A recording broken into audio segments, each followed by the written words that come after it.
मी माधुरी वैद्य. दिवाळीच्या आधीपासूनच विनोदाच्या फटाक्यांची आतषबाजी सुरू झाली.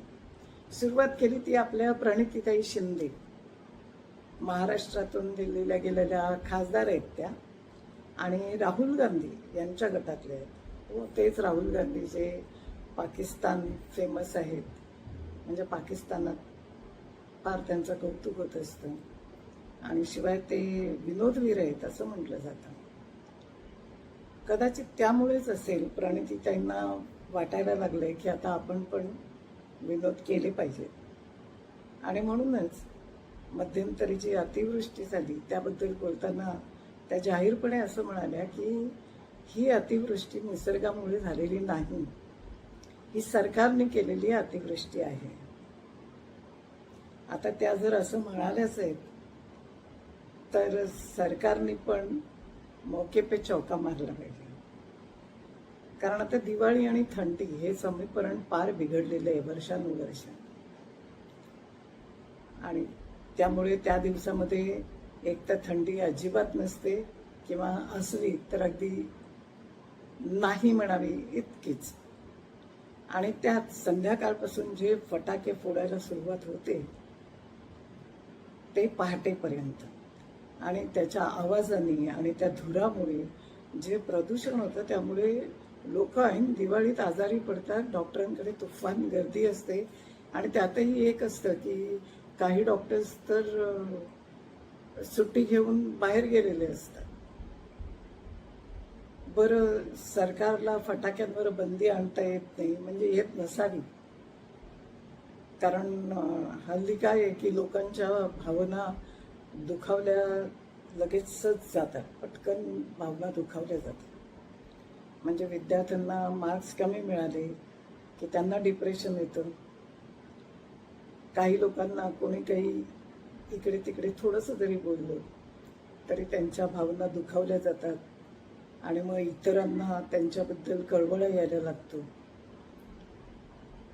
आणि मग त्यावर उपाय काय, तर सरकारने गुपचूप दुबईला जसा कृत्रिम पाऊस पाडतात ना तसा पाऊस पडावा. तितका नाही, कारण काय तिथे म्हणे बुर्ज खलिफाच्या पहिल्या मजल्यावर पण पावसाचं पाणी गेलं होतं. तितका नको, पण 4 दिवस रिमझिम पाऊस संध्याकाळपासून ते पहाट संपेपर्यंत पाडावा. म्हणजे काय होईल, हवेत गारवा राहील, आणि त्याशिवाय लोक फटाके वाजवणार नाहीत, म्हणजे फोडणार नाहीत.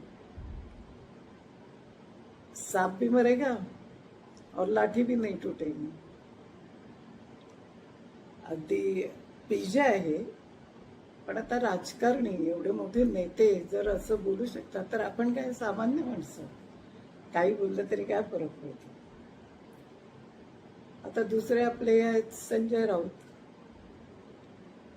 दिवाळी पहाटच्या कार्यक्रमात मराठी सिनेमाचे निर्माते, दिग्दर्शक आणि अभिनेते सुद्धा महेश कोठारे हे म्हणाले, मी भाजपाचा भक्त आहे, मी मोदींचा भक्त आहे, आणि येणाऱ्या निवडणुकांचा निकाल जो लागेल तो भाजपाचा बाजूने लागेल आणि मी भाजपाचं कमळ उमरेल. आता संजय राऊत यांना त्याचा राग येण्याचं काय कारण? कारण सकाळी 9 वाजल्याच्या आधीपासून त्यांचे भक्त त्यांच्या आगमनाची वाट पाहत उभे असतात, माईक आणि कॅमेरे घेऊन, आणि ते आले की माईक हातात देतात संजय राऊत यांच्या, आणि मग त्यांच्या प्रवचनाला सुरुवात होते. पण गप्प बसले तर ते संजय राऊत कसले? ते म्हणाले, महेश कोठारे तुम्ही मराठी आहात का, असा संशय येतो, शंका येते. तुमचे सिनेमे फक्त भाजपवाले पाहत नाहीत, इतरही ते पाहतात. त्यामुळे तुम्ही जर असंच बोलत राहिलात तर तात्या विंचू तुम्हाला चावेल आणि रात्री तुमचा गळा दाबेल. आता ते बिचारे रामदास पाध्ये आणि आवाज देणारे दिलीप प्रभावळकर यांना यामध्ये कशाला उगाच जोडायचं ना. ती बिचारी माणसं अशी आहेत की आपलं काम बरं आणि आपण बरं, असं असेच विनोद राजकारणी करत राहणार आणि मग आपल्यालाही काहीतरी बोलावंसं वाटणार. पण दिवाळी आहे, गप्पा टप्पा थोडीशी गंमत जम्मत झालीच पाहिजे नाही का. पुढच्या भागात असेच काही विनोद सांगण्याचा प्रयत्न होईल असं वाटतंय. आज इथेच थांबूया, पुन्हा भेटूया. नमस्कार. व्हिडिओ आवडला तर लाईक करा, शेअर करा, सबस्क्राईब करायला विसरू नका. धन्यवाद.